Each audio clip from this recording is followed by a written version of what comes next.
एक यूनिकॉर्न यानी कम से कम 7,500 करोड़ Actually रुपए का dropped out startup. of engineering school and has done physics wala, which has become a unicorn after getting $100 million check and joining me now. आज भारत में औसतन हर 10 दिन में एक यूनिकॉर्न बन रहा है।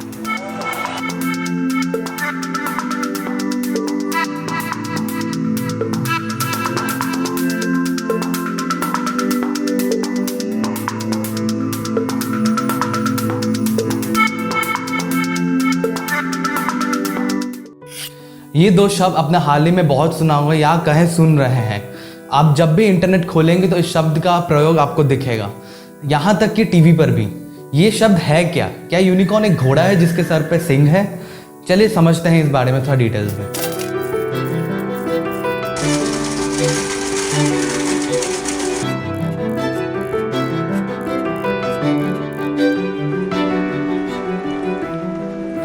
आप लोगों को लग रहा होगा कि एक सिंगल शब्द है, लेकिन ये दो अलग शब्द हैं।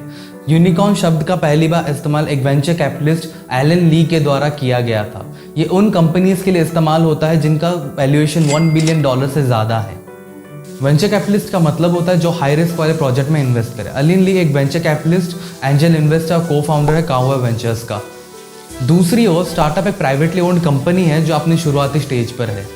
ली के हिसाब से दुनिया का सबसे पहला यूनिकॉर्न गूगल बना था जिसका वैल्यूएशन $100 बिलियन से भी ज़्यादा था।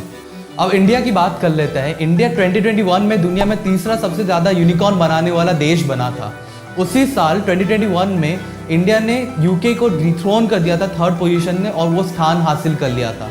फोर्ब्स के अनुसार इंडिया ने 42 यूनिकॉर्न कंपनीज बनाए थे 2021 में, जबकि यूएस ने 254 यूनिकॉर्न कंपनीज बनाए थे और चाइना ने 74 यूनिकॉर्न कंपनीज बनाए थे। Union minister of state for entrepreneurship and skill development Rajeev Chandrasekhar ji कहते हैं कि भारत अगले 2 से 3 सालों में 10 गुना से ज़्यादा बढ़ोतरी देखेगा, जो आसपास 1000 स्टार्टअप से भी ज़्यादा हो सकते हैं। भारत सरकार अगले 2 से 3 सालों में उम्मीद कर रहे हैं कि एंटरप्रेन्योर्स टियर 2 और 3 सिटीज़ से आएंगे। जिनको यहाँ पे टियर का मतलब नहीं पता, भारत के शहरों को 3 टियर्स में डिवाइड किया गया है, टियर 1, 2, 3। टियर 1 सिटीज़ वो डेवलप्ड सिटीज़ हैं और टियर 3 सिटीज़ डेवलपिंग सिटीज़ हैं और टियर 2 जो उनके बीच में आते हैं। फ्लिपकार्ट, भारत पे, CoinDCX और मामाअर्थ जैसे और भी बहुत सारे कंपनीज 2021 में भारत के यूनिकॉर्न क्लब में शामिल हुए थे। देश ने 2021 में टोटल 44 कंपनीज को यूनिकॉर्न बनते देखा था। इंडियन स्टार्टअप्स $42 बिलियन से भी ज़्यादा का फंडिंग उठा चुके हैं 1548 डील्स के अंदर। भारत का स्टार्टअप इकोसिस्टम जहां 2016 से 60,000 से भी ज़्यादा नए स्टार्टअप स्थापित कर चुका है, देश में 6 लाख से भी अधिक के रोजगार पैदा करने में कामयाब रहा है। देश के राष्ट्रपति श्री रामनाथ कोविंद जी ने अपने 31 जनवरी 2022 के प्रेसिडेंशियल एड्रेस में भी स्टार्टअप्स के अपॉर्चुनिटीज़ और फ्यूचर गोल्स के बारे में सूचित किया है। 2022 की शुरुआत से ही मामाअर्थ हमारे देश का पहला यूनिकॉर्न बनता है और इसी के साथ हमारे देश के यूनिकॉर्न स्टार्टअप कल्चर को एक बहुत ही महत्वपूर्ण स्टेपिंग स्टोन मिलता है हमारे यूनिकॉर्न्स के लिए। PW यानी फिजिक्स वाला यूनिकॉर्न का स्टेटस प्राप्त करने के साथ ही भारत को 101वां यूनिकॉर्न का देश बना चुका है। हमारे देश ने पहला यूनिकॉर्न 2011 में ही हासिल कर लिया था, लेकिन इसके 1 दशक बाद ही भारत ने 100 से भी अधिक यूनिकॉर्न का मार्क भी हासिल कर लिया, जिसमें से फ्लिपकार्ट और बायजूस सबसे ज़्यादा वैल्यूएशन वाले स्टार्टअप्स बने। मई 2022 तक देश के सारे यूनिकॉर्न्स का वैल्यूएशन $333 बिलियन आ रहा था। 100 यूनिकॉर्न का मार्क हासिल करना कोई साधारण बात नहीं, और यही कारण है कि स्टार्टअप इकोसिस्टम में पिछले दिनों से खुशियाँ और गर्व महसूस कर रहे हैं। हमने अभी बहुत सारी कंपनीज के बारे में बोला, लेकिन आपने एक चीज़ नोटिस की होगी कि हमने अभी तक रिलायंस और टाटा इंडस्ट्रीज के बारे में बोला ही नहीं। क्यों ये दो कंपनी स्टार्टअप लिस्ट में नहीं आते?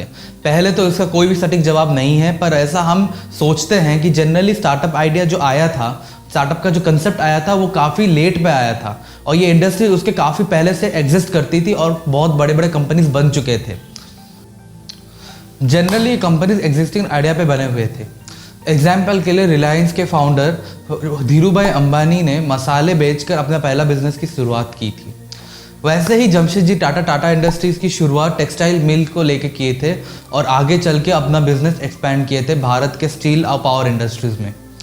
इन इंडस्ट्रीज़ को आगे चल के अपने आप को डाइवर्सिफाई किए और अलग अलग सेक्टर्स और फील्ड्स में बिजनेसेस खड़े किए। अब हमें पता है कि रिलायंस इंडस्ट्रीज़ और टाटा इंडस्ट्रीज़ का कंट्रीब्यूशन इंडिया के ग्रोथ में क्या है और इकोनॉमी में क्या है। तो हम ये बोल सकते हैं कि जब इंडिया का स्टार्टअप कल्चर शुरू हुआ था तब से ये सारे कंपनीज ऑलरेडी बिग कंपनीज और एस्टैब्लिश्ड मेजर कंपनीज बन चुके थे। तो हम बोल सकते हैं कि जब इंडिया का स्टार्टअप कल्चर शुरू हुआ था तो ये सारे कंपनीज ऑलरेडी एस्टैब्लिश्ड और मेजर कंपनीज बन चुके थे।